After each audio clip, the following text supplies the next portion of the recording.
Maana Daudi anasema ya kwamba nilimngoja Bwana mpaka wakati Mungu alikuja. Maana anasema ya kwamba alikuwa katika shimo iliyokuwa imejaa utelezi. Hakuwa na mahali pa kukanyanga, kwa maana kila mahali kulikuwa kumejaa utelezi. Lakini Mungu akakuja, akamtokezea na akaimarisha miguu yake. Maandiko matakatifu inasema ya kwamba akamkanyangisha katika mwamba. Mwamba naye ni nani? Mwamba ni Kristo. Sasa siku ya leo Mungu amenipatia neno. Ni kitabu kimoja tu, lakini hiyo neno iko na uzito wake. Bwana Yesu asifiwe sana. So nataka tu unipe masikio yako, usikize tu vile Mungu angependa kunena pamoja nazi kwa jina la Yesu Kristo. Saidia kipaza sauti nyingine.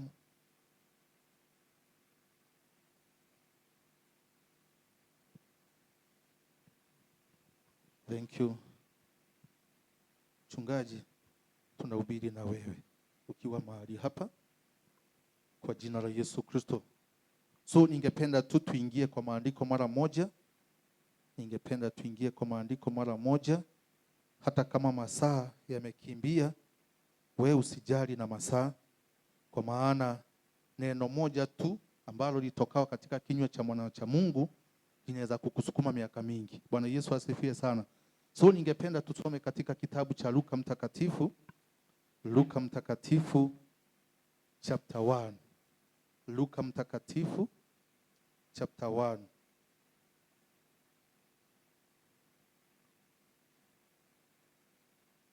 Luka Mtakatifu chapter ni ya kwanza. Tunaanzia haya ya 5. Haya ya 5 tusome mpaka 20.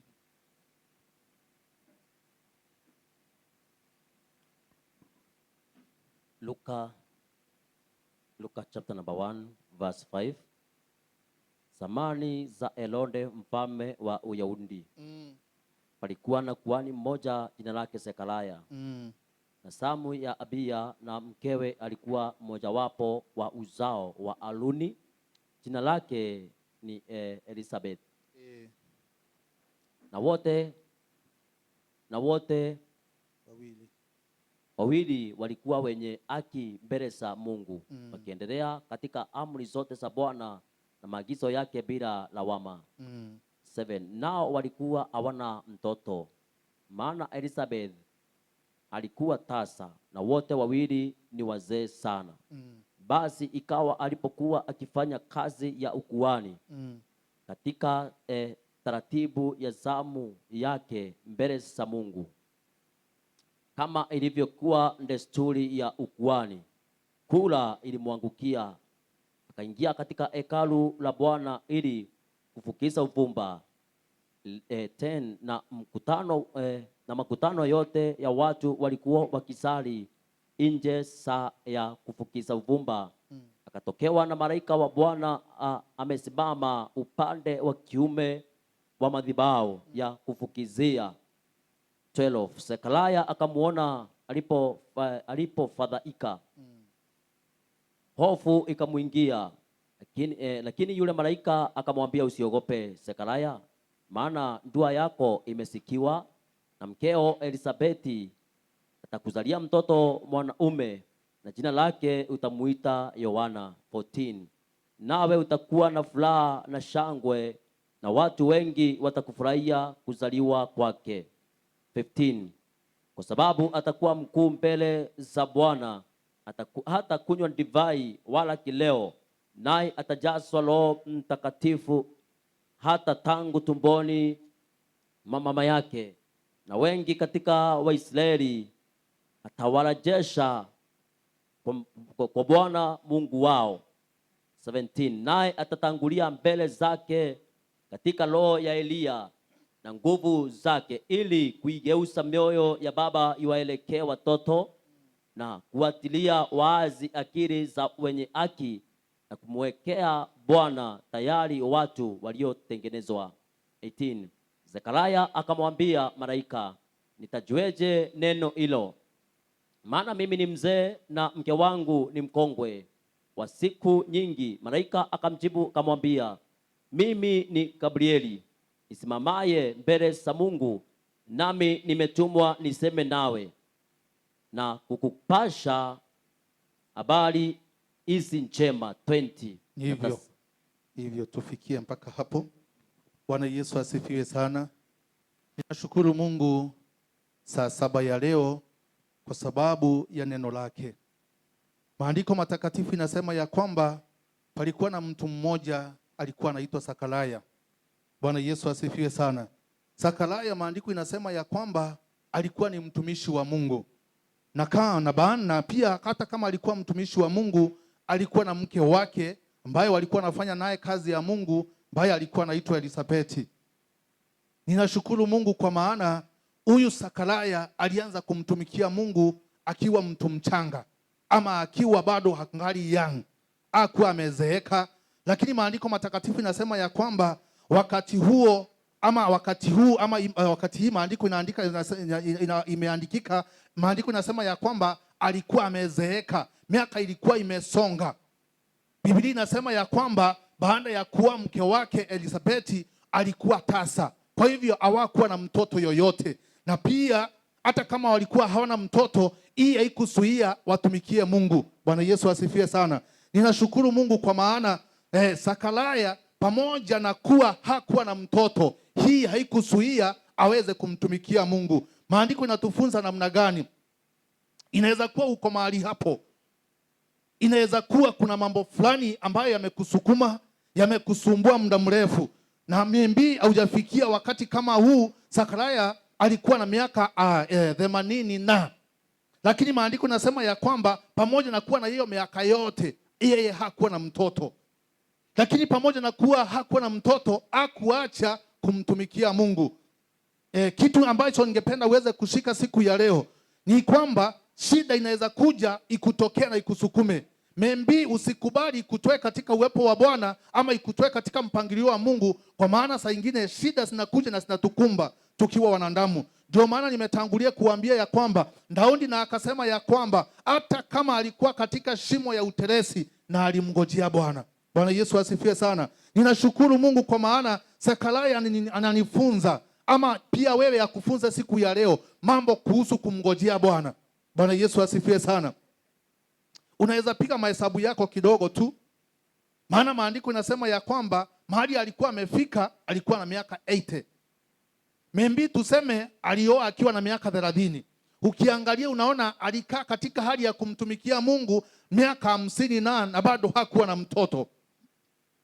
Na pamoja na kuwa hakuwa na mtoto, yeye hakuacha tabia ya kuweza kwenda katika madhabahu na kumtolea Mungu sadaka.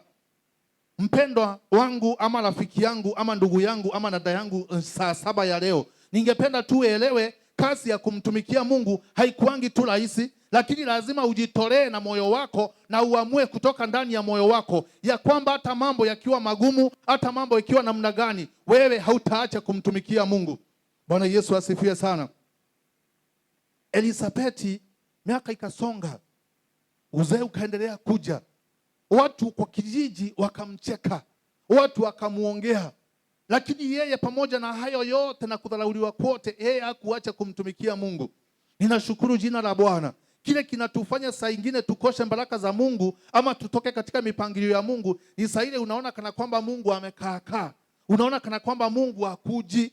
Na Mungu alikuahidi maybe atakuja kukuinua ama kukufanyia jambo hili ama lile lingine. Wewe unaona kana kwamba Mungu hakuji, unaweza kutokelezea na unaenda kufanya shughuli zako. Lakini hapa maandiko inasema ya kwamba pamoja na kuwa Zakaria miaka ilienda, Elizabeti miaka ikaenda, maandiko ya matakatifu inasema ya kwamba hiyo kipindi yote hawakuwa na mtoto. Na mnajua nyote kafuraha ya mboma ni kuwa na mtoto. Wamefika miaka 80 lakini bado hawafanikiwa kuwa na mtoto. Maandiko matakatifu inasema ya kwamba bado wako na waendelea kufanya kazi ya Mungu. Ninashukuru jina la Bwana Yesu Kristo, kwa maana wakati na masaa ilifika, wakati wa kubarikiwa kwa Sakaraya ulifika. Na maandiko matakatifu inasema ya kwamba Zakaria kama kawaida yake akiwa katika hekalu akijitayarisha katika madhabahu ndio aweze kutolea Mungu sadaka, malaika wa Bwana akaweza kumtokea. hata wewe utatokewa na Mungu kwa jina la Yesu Kristo. Hiyo jambo ambalo limekuwa ngumu kwako, hiyo jambo ambalo limekusumbua miaka mingi, hiyo jambo ambalo umeona kana kwamba miaka imeenda halitawezekana. Maybe unaweza kuwa umetamani sana kujenga na kujenga vizuri. Maybe umetamani kuendesha gari, unaona kana kwamba miaka yako imesonga ya kwamba hautaweza kufikia hapo tena. Malaika atatumwa kwako. Na malaika wakati alitumwa kwa Sakaraya, Sakaraya akaweka shaka. Anauliza malaika Gabrieli, sasa haya mambo unayoniambia nitayaamini namna gani? Nitaamini vipi? Kwa maana miaka imesonga, kwa maana muda umeenda. Sasa haya maneno unaniambia kweli itawezekana? Mimi ni mzee, niko na miaka 80 na. Bwana Yesu asifiwe sana. Ninashukuru jina la Bwana. Kwa maana Mungu aliweza kumwambia, ama malaika wa Bwana aliweza kumwambia, hii maneno ninakwambia nimetumwa, ni ujumbe kutoka juu mbinguni. Ningependa uweze kushika na uelewe. Ni Mungu alikuokoa na ni Mungu anakudumisha. Katika kutembea kwako hapa na pale, ni wengi wanatembeanga na hiyo barabara wanagongwa na pikipiki wanakufa. Lakini wewe Mungu amekulinda tu, Mungu amekuhifadhi. Unaenda popote unapotamani kwenda, unaenda na unarudi vizuri. Unachukua tu ni kawaida. Sakaraya miaka yake ikaenda akiwa anamtumikia Mungu. Yeye hakuwa na manunguniko yoyote wakati wa kumtumikia Mungu. Yeye hakuwa na manunguniko katika moyo wake. Hata kama alikuwa anatamani kuwa na mtoto, na alikuwa ameona kana kwamba hiyo jambo halitawezekana tena. Maana ukiangalia ukiwa mwanadamu unaona hii mambo kweli haiwezekani. Lakini jambo hili unaonanga kwako limefika mwisho, ndio inakuanga mwanzo wa Mungu. Bwana Yesu asifiwe sana. Ninashukuru Mungu kwa maana Mungu aliweza kukumbuka Sakaraya. Kama vile Mungu alikumbuka Sakaraya pamoja na uzee wake, hata wewe utakumbukwa kwa jina la Yesu Kristo. Amini tu, usiweke shaka katika neno la Bwana. Usiweke shaka katika neno la Mungu. Kwa maana wacha tu hata niulize, wakati mchungaji alikuja huku Kagoma, wakati Mungu alimtuma huku Kagoma, kuna mtu angefikiria kana kwamba ataweza kununua kiwanja kama hii na ajengee Mungu madhabahu. Lakini kwa maana Mungu aliweza kutumana, yeye hakujali, alikuja katika mji wa Kagoma na kuanza kufanyia Mungu kazi. Mpaka ikafika mahali Mungu amemkumbuka. So saa hii kila mmoja anajua ya kwamba kweli huyu mtumishi ameitwa mahali hapa. Bwana Yesu asifiwe sana. Kuna kitu ningependa ushike na kuna kitu ningependa uelewe. Katika safari hii ya kwenda mbinguni inakuanga na vikwazo vingi. Inakuanga na mambo mengi, inakuanga na challenge nyingi. So challenge hata zikikuja, sisikufanye wewe utoke katika mipangilio ya Mungu. Bwana Yesu asifiwe sana. Maana watoto ni baraka. Ni kusidizi unasidiziwa. Bwana Yesu asifiwe sana. Ninashukuru Mungu kwa maana Mungu wetu ni mwema na Mungu wetu ni mwaminifu.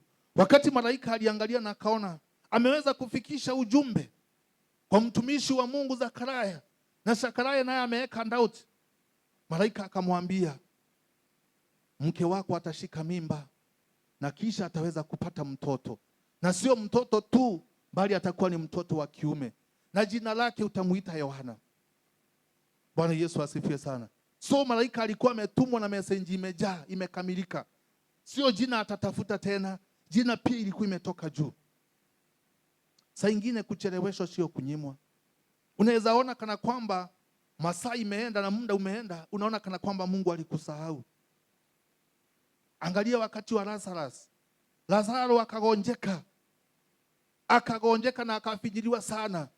Ndanda zake, ndugu zake wakatumana kwa Yesu. Wakaambia Yesu, rafiki yako unayempenda sana, ambaye ni rafiki wako wa karibu, ni mgonjwa. Lakini Yesu hiyo wakati hakupata nafasi. Hakupata nafasi ya kuja. Lakini ilifika wakati Lazaro akakufa. Na baada ya kukufa Yesu ndiye anakuja. Saa ingine kuna kuchelewa kwa kiungu. Unaweza kuona kana kwamba umechelewa kwa sababu unaona muda umeenda, lakini kuna kuchelewa saa ingine kwa kiungu. Mungu anakuchelewesha kwa maana kuna jambo anataka lizaliwe katika ufalme wako, ama katika ukoo wako, ama katika familia yako, ambalo halitasaulika milele. Bwana Yesu asifiwe sana. Sasa Lazaro akakufa na akazikwa. Na baada ya kuzikwa ndio Yesu anakuja. Na Yesu anawauliza mmemweka wapi? Sasa hawa watu wanashindwa ni nini kinaendelea. Si Yesu, wewe tulikuita wakati ulikuwa unahitajika. Saa hii unakuja hauhitajiki kwa maana mambo iliharibika. Hawajui Yesu ndiye ufufuo. Bwana Yesu asifiwe sana. Sasa ndugu zangu, dada zangu, inaweza kuwa kuna mambo unang'ang'ana, uko katika hali ya kung'ang'ana, mambo yakai vile wewe unataka. Sio kumaanisha kwamba wewe hujaokoka, sio kumaanisha wewe kwamba Mungu amekusahau. Hapana, bado uko katika mpangilio wa Mungu. Kama vile Zakaria alikuwa ameona kana kwamba Mungu upande wa watoto amemsahau, lakini bado alikuwa katika mpangilio wa Mungu. Bwana Yesu asifiwe sana. Mpaka ikafika mahali Zakaria wakati aliambiwa atabarikiwa na mtoto, yeye anaweka shaka. Kwa maana kwa matamanio yake ama kwa akiangalia anaona hiyo mambo iwezekani tena. Kuna mambo unaona katika maisha yako iwezekani, lakini imetumwa ni kuambia ya kwamba yanawezekana. Bwana Yesu asifiwe sana. Hiyo unaona kana kwamba ni ngumu, haiwezekani, inawezekana. Kwa maana Mungu yuko na unamtumikia Mungu aliye hai. Bwana Yesu asifiwe sana. Lako tusimama katika mwanya. Lako tu usitoke katika mpangilio wa Mungu. Usitoke katika mpangilio wa Mungu. Hata kama mambo ni magumu na ni mazito namna gani, usitoke katika mpangilio wa Mungu. Wewe kaa hapo tu, fanya mapenzi ya Bwana. Mungu anakuja tu kwa upesi, anakuja tu kwa haraka kukuinua na kukutenda mambo mazuri. Na wakati utainuliwa, wale watu walikuwa na kucheka, wale walikuwa na kuongea vibaya, wataona kweli hapa kuna Mungu. Bwana Yesu asifiwe sana. Ninashukuru jina la Bwana. Ninashukuru Mungu wetu. Mungu wetu ni mwema. Mungu wetu ni mwaminifu. Hebu tukimbie hiyo kitabu tu. Hiyo 1 tu. Tuanzie mstari tena wa 57. Tusome hapo tukiteremuka mpaka hata 63, sawa? Ama 65. The same Luke chapter 1 verse number 57. Ikawa siku kuzaa kwake Elizabeti, zilipotimia alizaa mtoto mwanaume. Wakasikia jirani zake na jamaa zake ya kwamba Bwana ameongeza rehema zake, wakafurahi sana pamoja naye. Ikawa siku ya nane wakaja kumtahiri mtoto, wakataka kumpa jina la baba yake Zekaria. Mamaye akajibu akasema, la sivyo, bali ataitwa Yohana. Wakamwambia, hapana, mtu katika jamaa zako aitwaye jina hilo. Nitarudia 61. Wakamwambia, hapana, mtu katika jamaa zako aitwaye jina hilo.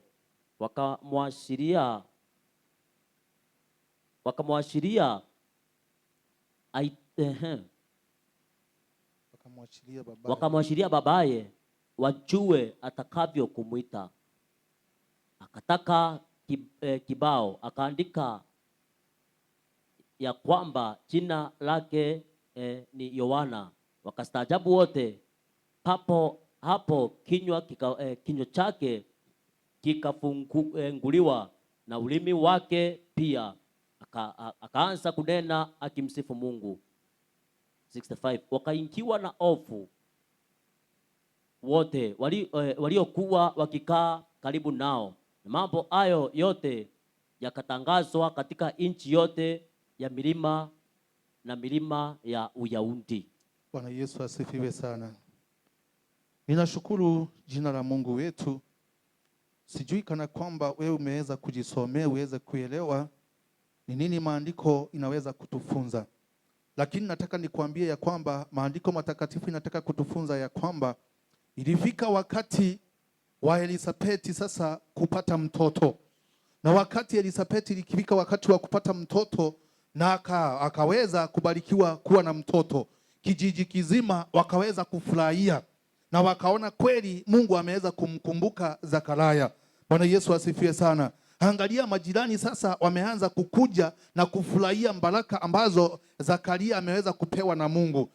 Membi ni wale tu, ni watu wale tu walikuwa wanamcheka, wanasema amezeeka, miaka imeenda na hana mtoto. Lakini maandiko matakatifu inasema ya kwamba ikafika siku ya 8 ndio wakuje sasa kumtahiri mtoto. Bwana Yesu asifiwe sana. Wakati walikuja ili waweze kumtahiri mtoto, hawa majirani tu, hawa tu jamaa zao wenye walikuwa na mcheka, wenye walikuwa na muongea mabaya kwa maana hana mtoto. Saa hii sasa, kwa maana Mungu amekuja na ameweza kumbariki kuwa na mtoto, wao wanataka kumsaidia kumpea mtoto jina.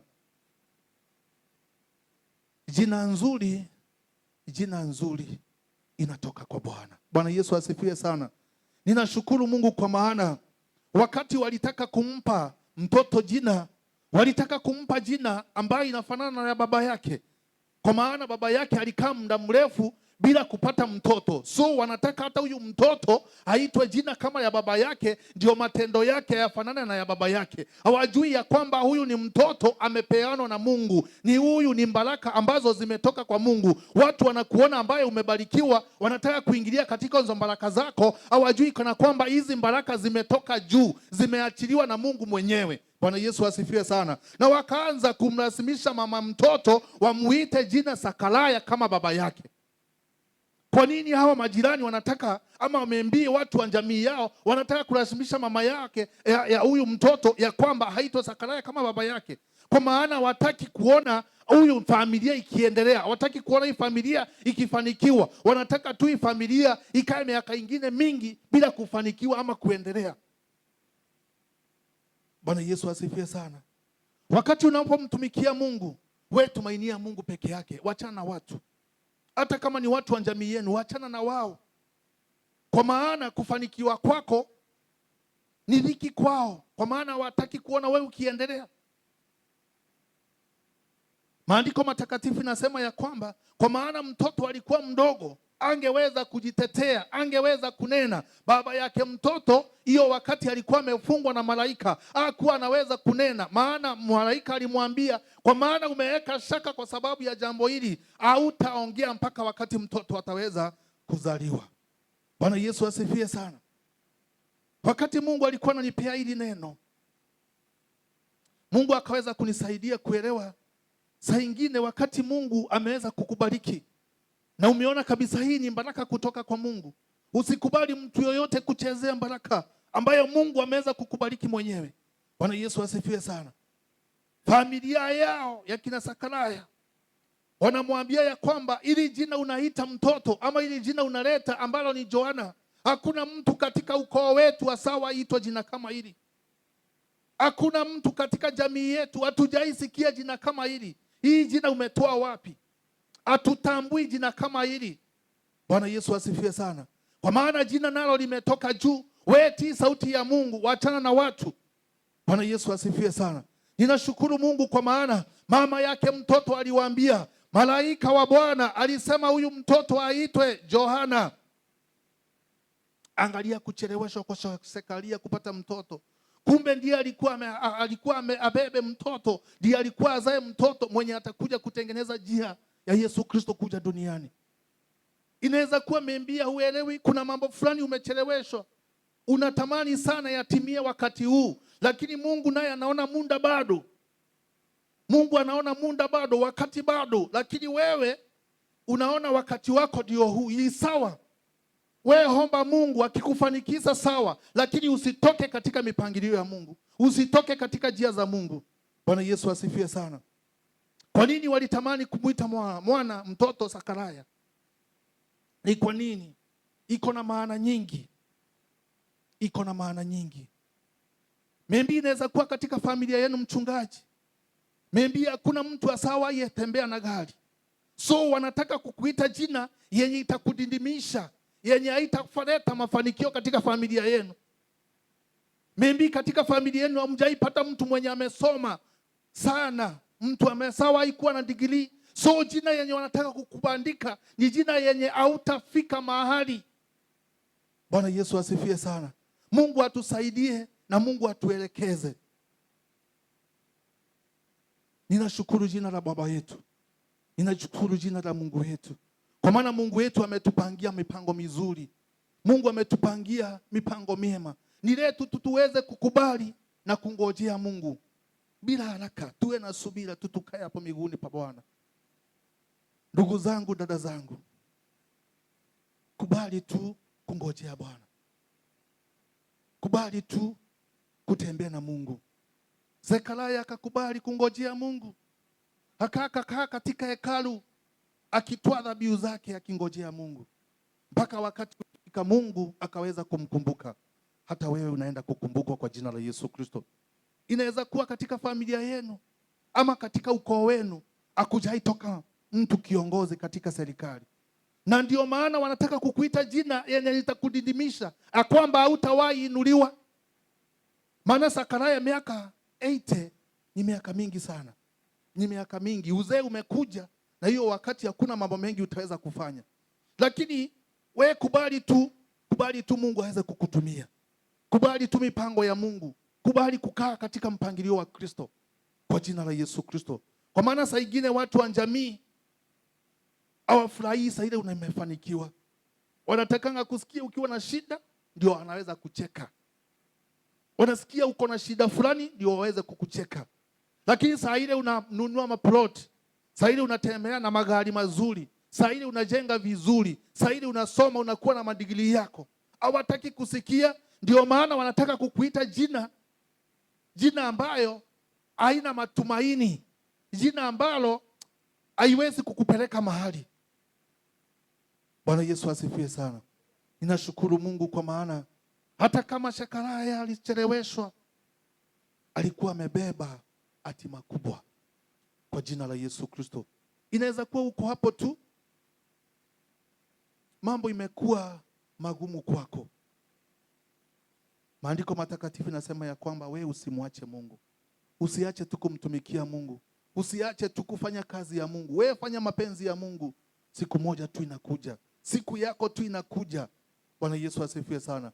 Mungu atakutokezea na ataweza kukufanya mambo makubwa. Ataweza kukutenda mambo mazuri na zaidi makubwa kwa jina la Yesu Kristo. Maana kupitia kuzaliwa kwa mtoto Zekaria ulimi uliweza kuachiliwa na akaanza kunena tena. Akaanza kushukuru Mungu. Akaanza kushukuru Mungu muumba mbingu na nchi kwa maana amemweza kumtenda mambo makubwa. Watu wa jamii wakaanza kushangaa ni nini kinaendelea. Watashangaa tu. Kazi yao tu itakuwa ni kushangaa. Tu kama utakaa katika mpangilio wa Mungu, kazi yao kubwa itakuwa tu ni kushangaa. Kwa maana Mungu ataweza kukuinua na kukupeleka level nyingine kwa jina la Yesu Kristo. Wewe tu simama katika mwanya. Simamia utakatifu tu. Simama katika mipangilio ya Mungu. Mungu achelewi, anakuja kwa wakati wake. Bwana Yesu asifiwe sana. Ni sawa unataka mambo itendeke kwa haraka, lakini kwa mipangilio ya Mungu, Mungu atakuja kwa wakati wake na kwa mipangilio yake. Hautawezi lazimisha Mungu ati Mungu kuja. Usipokuja Mungu nitatoka katika wokovu. Wewe hata ukitoka tu bado Mungu ni Mungu. So ni letu tunyenyekee katika miguu ya Bwana. Letu tu tukae katika mipangilio ya Mungu kwa jina la Yesu Kristo.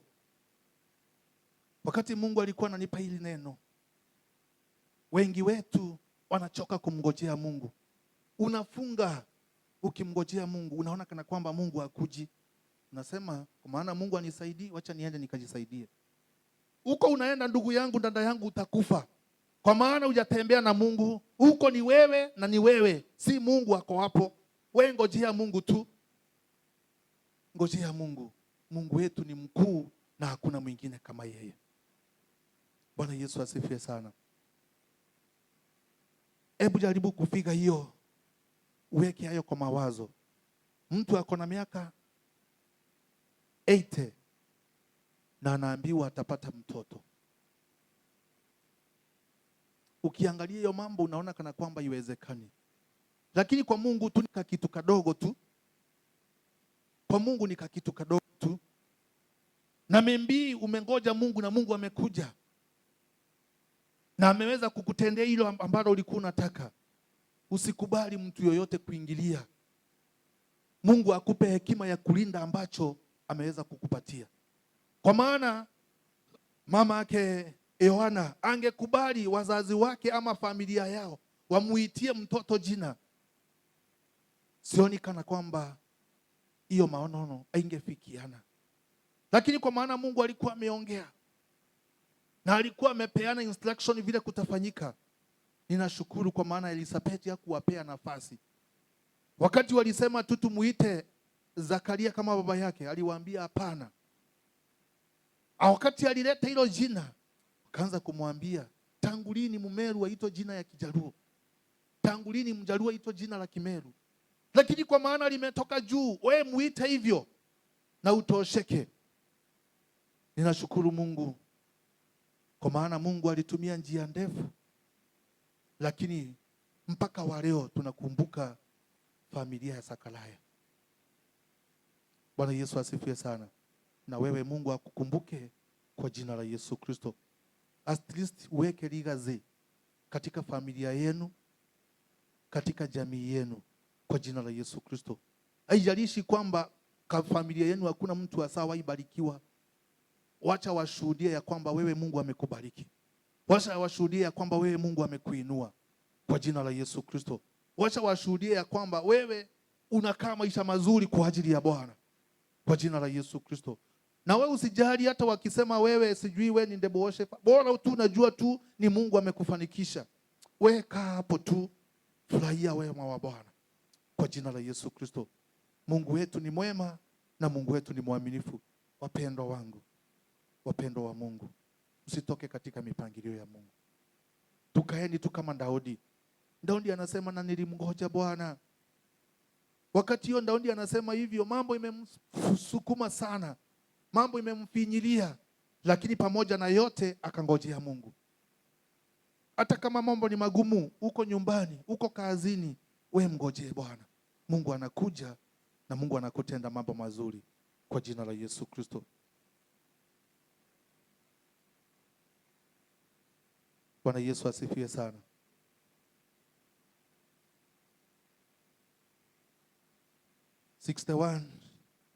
Wakamwambia, hapana mtu katika jamaa zetu aitwae jina hilo. Wewe unaona vile wanamwambia, katika jamaa zetu ama katika jamii zetu hakuna mtu asawa aitwa jina kama hilo. Wewe usisikize wanadamu, sikiza sauti kutoka juu. Na wakati utajifunza kusikiza sauti juu, hiyo ndio wakati utaweza kuinuliwa, hiyo ndio wakati utaweza kukumbukwa. Unajua saa ingine unaweza sikiza wanadamu, lakini wanadamu tu watakupoteza kisha wacheke. Saa ile wanasikia mtoto amefukuzwa kwa sababu ya school fee, hiyo ndio wakati wanaongea sana na wanacheka. Lakini saa ile wewe unachukua mtoto wako unampeleka university bila kuuliza mtu, inawauma sana, inawakera sana. Hawataki mtoto asome, hawataki mtoto afanikiwe, hawataki kuwe na jina nzuri katika kijiji yenu, hawataki kuwe na kiongozi katika kijiji yenu. Ndio maana walikuwa namwambia jina ya mtoto wacha aitwe Zakaria. Jina nzuri, jina nzuri inatoka kwa Mungu wetu. Bwana Yesu asifiwe sana. So ni ombi la moyo wangu kwamba jitafutie jina nzuri. Omba Mungu tu akupe jina nzuri. Jina nzuri. Maandiko matakatifu inasema ya kwamba jina nzuri ni zaidi ya dhahabu na pia fedha. Jina nzuri. Ni wakati wako wa kujiconnect vizuri na Mungu. Mungu akupe jina nzuri. Hakuna mtu apendi kukaa vizuri, hakuna mtu apendi kukaa maisha mazuri. Lakini utakaa maisha mazuri saa ile utajiconnect vizuri na Mungu. Ukae vizuri na Mungu. Mungu naye akufanikishe. Unajua saa ingine huwa mimi nashangaa. Inaweza fika wakati maybe katika kijiji yenu unaamua, mtu tu anaamua, wacha mimi nijitokeze niweze kuongoza ama hii kijiji yetu, ama niongoze kama vile watu saa hii. Si ni wengi wanasimama MCA, si ni wengi wanasimama MP, lakini unakuta wale wengi wanampinga ni wa jamii yao. Ni kwa nini? Katika jamii yenu ama ukoo wenu, sio wengi wanapenda kuona ukiinuka, sio wengi wanataka uwe na jina nzuri, lakini maandiko matakatifu nasema ya kwamba wewe simamia utakatifu tu, simama na Mungu. Mungu ndiye atakupea jina nzuri kwa jina la Yesu Kristo. Zakaria, heshima iliyokuwa imepotea, heshima ambayo ilikuwa imepotea miaka mingi, muda mrefu, Mungu akaweza kurejesha na wakawa na furaha kubwa. Zaidi ya yote, Yohana akakuwa vizuri na akawa ndio mtu wa kuweza kwenda akitangaza ya kwamba watu watubu dhambi zao, kwa maana Mungu anakuja. Ndiye alikuwa anatayarisha njia ya Kristo kuja duniani. Bwana Yesu asifiwe sana. Ukiangalia watu wengi katika maandiko, wale walicheleweshwa, wale walikaa kwanza kipindi kirefu bila kufanikiwa, mwisho wao walikuwa na destiny kubwa. Destiny yao ilikuwa kubwa. Na mimi ni ombi la moyo wangu, Mungu aweze kukufanikisha na destiny yako iwe kubwa, jamii yako iwe kubwa, itambulike, ijulikane kwa jina la Yesu Kristo. Yaani kwa ufupi, ukoo wako usisaulike milele kwa jina la Yesu Kristo. Mungu wa amani wabariki, Mungu wa amani watende mambo mazuri. Shika tu kitu ya kwamba kucheleweshwa saa ingine inakuanga na kucheleweshwa kwa kimbingu. Kuna kuanga na divine delay na inakuanga ya kiungu. Inaweza kuwa tumechelewesha muda mrefu, lakini kuna kitu Mungu alikuwa anaandaa. Kuna mambo Mungu alikuwa anaandaa. Wakati sasa umefika. Wakati ndio huu. Ngojea, Mungu anaenda kutenda mambo makubwa. Mungu wa amani wabariki, Mungu wa amani watende mambo